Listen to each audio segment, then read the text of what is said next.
Alors, bonjour à la capsule de révision portant sur la fonction trigonométrique. Alors, je vous propose de traduire certaines petites représentations graphiques avec la règle trigonométrique appropriée.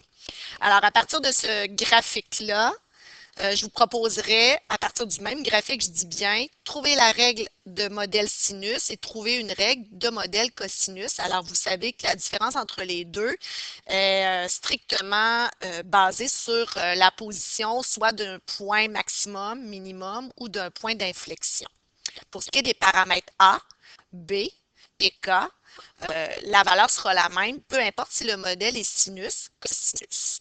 Alors, ici, la première chose, c'est que je vous rappelle que l'amplitude, c'est l'écart entre l'axe d'oscillation et un maximum. On aurait la même valeur entre l'axe d'oscillation et un minimum. Alors, on aurait une valeur de A égale à 2.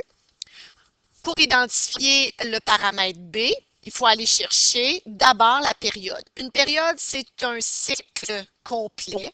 Alors, on peut se baser sur l'intervalle entre un maximum et un maximum, ou entre deux minimums consécutifs, ou entre deux points d'inflexion homologues consécutifs. Alors ici, on peut très bien lire que j'ai un cycle de 4 unités. Alors, une période de 4. Je vous rappelle que la période correspond au rapport 2π sur b. Alors, on se sert de ce rapport-là avec la valeur de la période qui est de 4 pour trouver notre paramètre B par produit des extrêmes et des moyens. Alors, on voit ici que B serait égal à 1 fois 2π sur 4, donc π sur 2. Pour ce qui est de K, c'est l'axe d'oscillation. Alors ici, on y va avec un K égal à 0. Et pour ce qui est du paramètre H, puisqu'on est dans un modèle sinus, le paramètre H correspond à un point de référence qui est un point d'inflexion. Alors, on pourrait prendre la valeur 1 comme valeur de H, la valeur de 3, de 5 ou de 7, c'est à votre choix. Alors, si je prends la valeur de 1, alors si j'établis que H est égal à 1, attention, à 1, je suis dans un intervalle de croissance. Ça signifie que mon A sera positif. Si j'avais choisi 3, dans un intervalle de décroissance, j'aurais attribué le signe moins à mon paramètre A. Donc, si je reformule, on aurait f de x est égal à 2 sinus de π sur 2 fois x moins 1 plus 0. Alors, on a notre modèle sinusoïdal. À partir du même graphique, j'ai les mêmes paramètres pour trouver ma fonction en modèle cosinus. Alors, le A vaut 2. Le B vaut aussi π sur 2. Par contre, le K aussi vaudrait 0. Par contre, quand on est dans le modèle cosinus, notre point de référence est soit un maximum ou un minimum. Alors, si je prends exemple le minimum qui est ici, c'est le premier qu'on rencontre sur notre intervalle positif en x. Alors, ici, ce minimum-là est à x égale 0. Alors, ça veut dire que notre h prendrait la valeur de 0. Étant donné qu'on se réfère à un point minimum, à ce moment-là, il faut attribuer le signe moins à notre paramètre A. Alors, si on reformule, en éliminant la valeur 0, qui est complètement inutile, on obtient ceci comme règle en modèle cosinus. Alors, l'important de comprendre que les deux modèles nous donnent la même représentation graphique. Dans le cas de la tangente, on est allé très simplement, je vous demanderai de vous limiter à ça aussi pour votre préparation d'examen final. Alors, c'est une fonction cyclique aussi. On est capable, à partir des courbes qui se répètent, de trouver aussi la valeur de la période. Alors, la valeur de la période, c'est en fait deux points homologues consécutifs. On cherche l'intervalle. Alors, on voit ici que c'est entre moins π sur 4 et π sur 4. Donc, on sait que la période est de 2π sur 4, qui donne π sur 2 par simplification. J'aurais eu la même valeur en me basant sur deux points homologues de la courbe aussi. D'accord? Donc, ça va nous permettre de trouver le paramètre B. Dans le cas de la tangente, le rapport équivalent à la période est plutôt de π sur B et non de 2π sur B. Alors ici, π sur B égale π sur 2.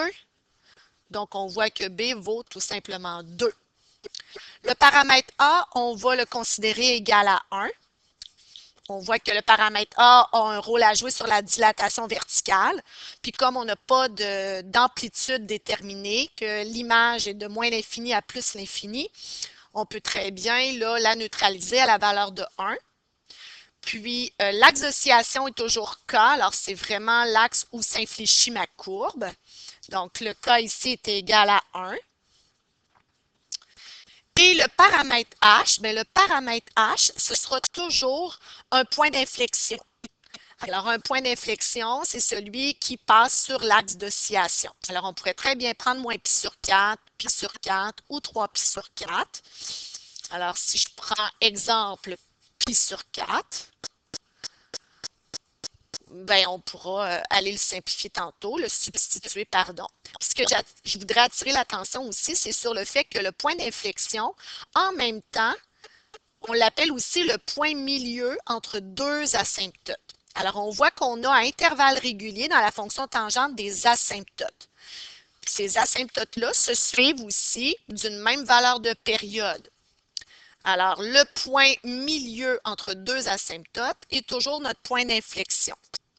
Alors, ce qui fait que on peut se servir de cette information-là aussi pour déduire la valeur de notre période ou la valeur d'un point d'inflexion qui serait inconnu. Parce que tu vois ici, j'ai nécessairement une période entre les deux. J'ai nécessairement une demi-période entre un point d'inflexion et une asymptote. Donc, c'est des concepts qui peuvent nous permettre de trouver des paramètres manquants. Alors, si on reformule, alors ici, on aurait h de x est égal à la tangente de 2 fois x moins pi sur 4 plus 1. Très bien. Maintenant, le gros morceau était au niveau de la résolution. Alors, on va faire un exemple de résolution de g de x est égal à racine de 2. Alors, g de x, c'était le modèle cosinus. Alors, moins 2 fois le cosinus de pi, si je me rappelle bien, pi sur 2x. Cherchons quand est-ce qu'il est égal à racine de 2. Première étape, on isole l'opération vedette. On obtient alors cosinus de pi sur 2, x est égal à moins racine de 2 sur 2. Alors, il faut attirer notre attention sur la valeur du cosinus obtenu. En fait, je vous répète que ce qu'on cherche, c'est la valeur de l'angle ici. Et l'angle cherché a un cosinus égal à moins racine de 2 sur 2. Cette valeur de cosinus-là, on la reconnaît dans le cercle trigonométrique. Donc, l'angle que l'on cherche est un angle remarquable. Alors, on va aller chercher sa valeur sur le cercle trigonométrique.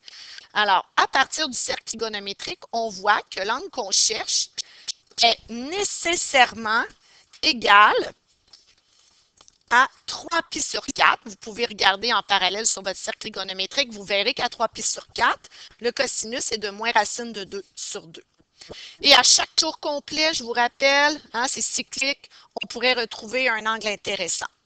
Et j'aurais aussi une autre valeur d'angle possible. Par symétrie, on a un cosinus négatif de moins racine de 2 sur 2 à 5 pi sur 4. Plus 2 copies.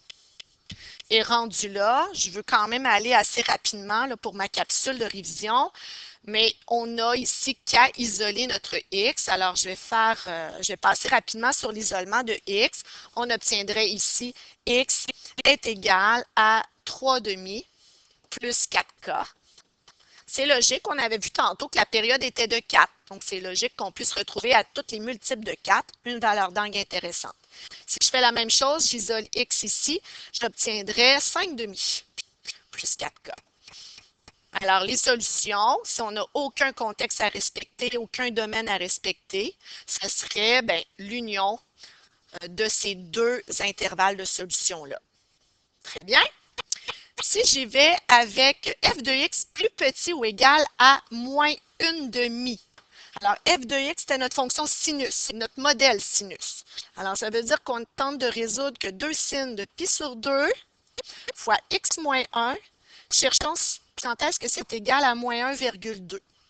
Première étape, isolons notre opération vedette. On obtiendra sin de pi sur 2 fois x moins 1 égale moins 0,6. Je vous rappelle rendu là qu'on cherche une valeur d'angle dont le sinus vaut moins 0,6. Clairement, ce n'est pas une valeur de sinus associée à un angle remarquable. Donc, c'est par la réciproque de sinus, le arcsine, qu'on trouvera notre angle. Alors, on va faire arcsine de moins 0,6 pour trouver l'angle cherché. Alors, on aurait comme première solution moins 0,64. Notre calculatrice est en radians, je vous le répète. Alors, moins 0,64, c'est le résultat de la calculatrice. Par symétrie, ici, on a un angle intéressant à moins 0,64. Si on a ici un sinus qui nous donne la valeur désirée, mais par symétrie, on aura une autre valeur d'angle intéressante ici. L'arc de 0,64 est repris ici. Alors, on pourrait très bien dire qu'on est à 3,1416 plus 0,64. C'est une façon d'interpréter cet angle-là. 3,78,5.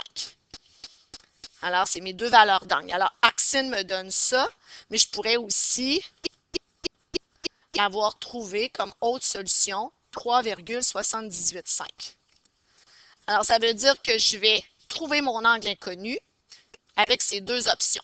Pi sur 2 fois x moins 1 peut être égal à moins 0,64, toujours plus 2 copies, comme première solution.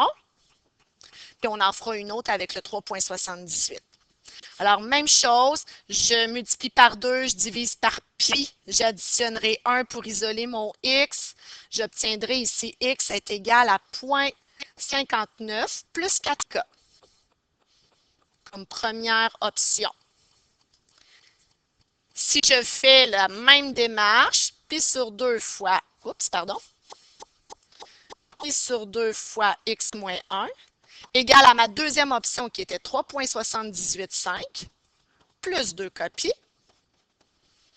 Si j'isole tranquillement mon paramètre x, on obtiendrait ici x est égal à 3,41 plus 4k.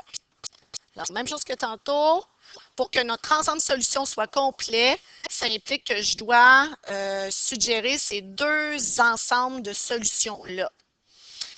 Évidemment, si on impose un contexte dans une situation de problème, bien, on sélectionnera là où les valeurs qui conviennent à mon domaine puis qui font partie de cet intervalle-là. Un petit rappel, à 0,59, on a une valeur intéressante. Mais si j'ajoute 4, j'en ai une autre. Si j'ajoute 8, 12 et 16, en fait, si j'ajoute des multiples de 4, je tomberai toujours à une solution qui est à une période plus loin.